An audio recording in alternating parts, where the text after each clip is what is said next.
We have agreed to implement a nationwide cessation of hostilities to begin in a target of 1 week's time. The United States, Russia, and other leading powers agreed to a cessation of hostilities and humanitarian assistance in Syria. Hello, I'm Anand Naidu, and this is The Heat.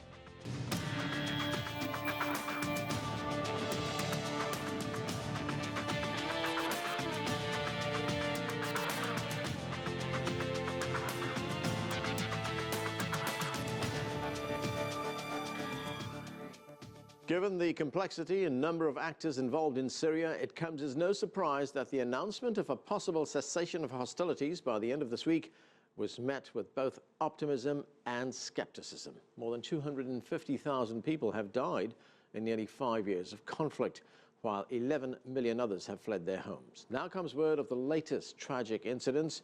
2 hospitals in northern Syria hit by airstrikes, including one supported by Médecins Sans Frontières or Doctors Without Borders.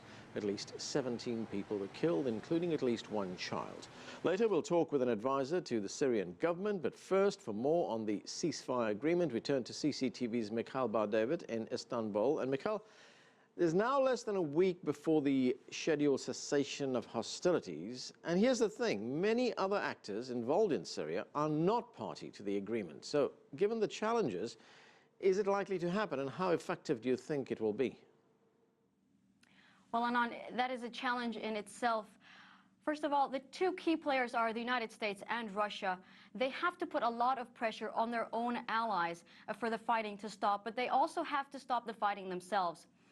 For example, on Friday, the Syrian President Bashar al-Assad has said in a televised interview that they would continue fighting until they would retake the whole of Syria. So that is not a good signal from the Syrian government. Meanwhile, when we're talking about Russia, Russia had already announced that they would continue bombardments, and they had announced that they would exclude different terrorist organizations from this agreement, including the Islamic State and al-Nusra Front. But there are many who criticize Russia, saying that when Russia says they are targeting terrorists, in fact, they are targeting rebel forces, opposition forces. So that is a main challenge in itself as well. So we're seeing a lot of challenges when it comes to whether or not the fighting could end, whether this agreement could be effective at all. And Mikhail, the other part of the agreement is, of course, allowing humanitarian assistance to get through. Give us a sense of the size of the problem and whether safe passage can be assured to those in need. Yes, the situation is very critical in terms of humanitarian need. Just in January, the United Nations had announced there were 400,000 people in besieged areas in 15 different locations. Now the Syrian government has advanced since then, and it's reported that at least 500,000 people are living in besieged areas in 17 different locations. Now, when we're talking about providing aid and the passage of aid, there are different obstacles in that sense as well. When we're talking about Islamic State, for example, the United Nations can only provide aid with the method of dropping with parachutes, and that is difficult in itself. When we're talking about rebel forces, there are so many factions, different factions, and they don't have a common structure when it comes to how they would allow passage of aid. For example, there was an instance when the United Nations was asked to provide aid but drop it in the middle of the road and then back off. And it was later reported that the rebel forces had taken some parts of the aid for themselves and only given some part of it, so the rest of it to the people in need. So that is also an obstacle.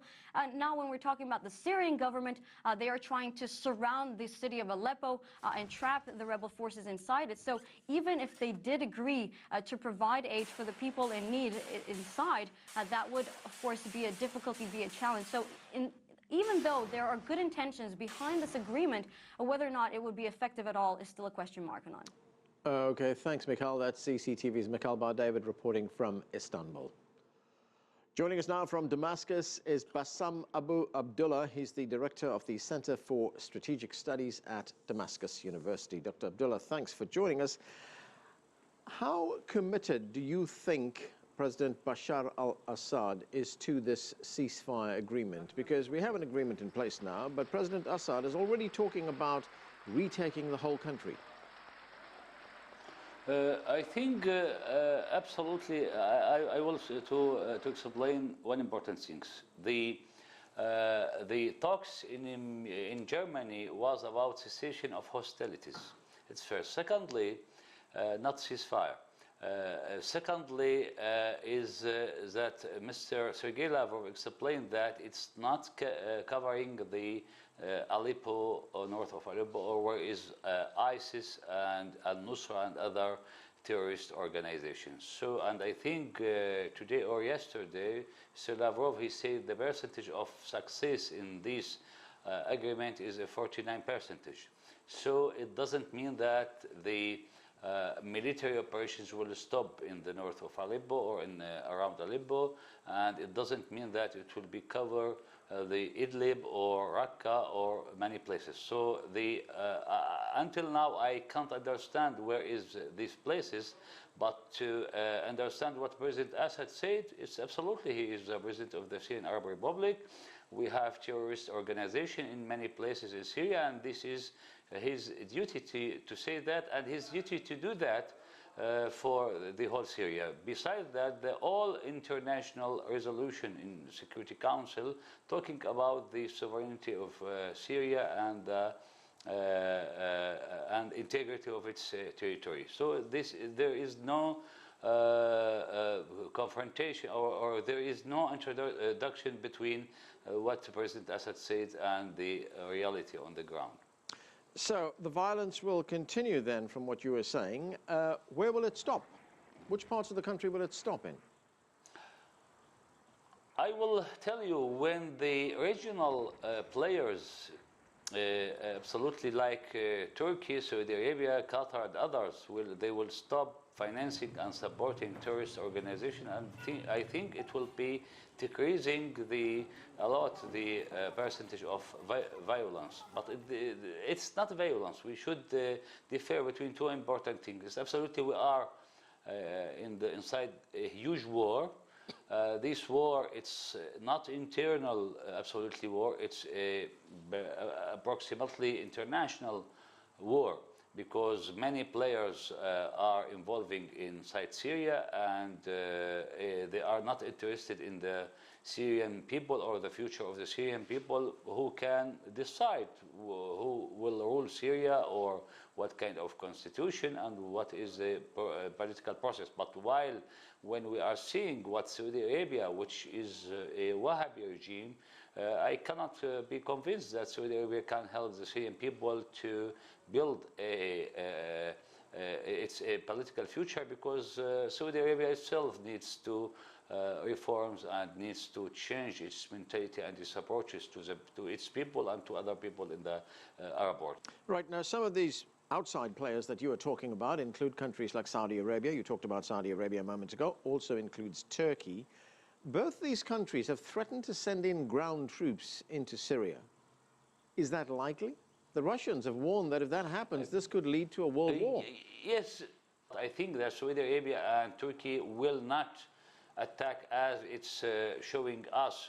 I think yesterday the Minister of Defense of Turkey, he said that Turkey will not send any troops to Syria, and it's absolutely Damascus looking for that, Moscow, Tehran, as aggression. And you know that this aggression it means that as Syrians, we will resist it, and I don't think that it will be add any added value to the situation. It will be increasing the situation of violence here. It will, and it doesn't matter for us that what they are declaring, because they are lying for more than 5 years. Mr. Erdogan, he is supporting ISIS, he is supporting all terrorist organizations, and I don't think that Saudi Arabia now is very interested in the future of Syrian people, because if Saudi Arabia interested in the future of Syrian people, they should interested in the future of Yemeni people or Saudi people. So this is they are lying with that. They are if they will come on the ground, I think it means that they are looking for Raqqa, and I think Washington declared that they would support any, what they called it, Sunni power to liberate Raqqa from ISIS. But I think they will be very late, and the battle in the north of Aleppo, it will be a very strategic one. Because of that, they are feeling that everything is going from their hands now. Well, of course, while the politicians talk in Munich, there is a very serious, very dire humanitarian crisis in Syria right now. 14 million people affected, in need of aid, needing basics like food, medicines. Part of this agreement is designed to allow for airdrops to these people, to allow for safe passage. But given this widespread violence, I mean, is that likely? Is that possible? There is no party in the world very interested in the humanitarian side more than the Syrian government, or we are as a Syrian. And I think that to talk about the humanitarian side of it's only politics, because if they are interested in that, they can help to stop the violence. But I think it is using as an instrument in the politics, because example, Saudi Arabia or the United States or Europe, if they are interested in that, they should pressure on Turkey, they should pressure on Saudi Arabia to stop financing the terrorist organization inside Syria, and it will be help a lot in the humanitarian side for the Syrian people. So I think it's politics only. Nobody interested in the humanitarian aid of the Syrian people. But now what they talked in Munich, as you mentioned, between Russian and the American, maybe they will accelerate this operation, because there are surrounded places in Syria, especially as example, there's Zor, where is ISIS, and they will help that. Maybe it will be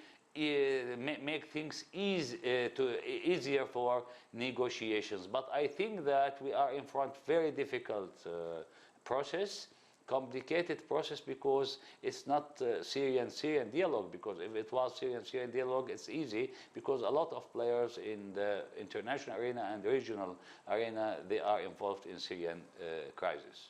Okay, Dr. Bassam Abu Abdullah, thanks for joining us, sir. We need to take a break right now. More on the crisis in Syria right after this. Stay with us. You're watching The Heat.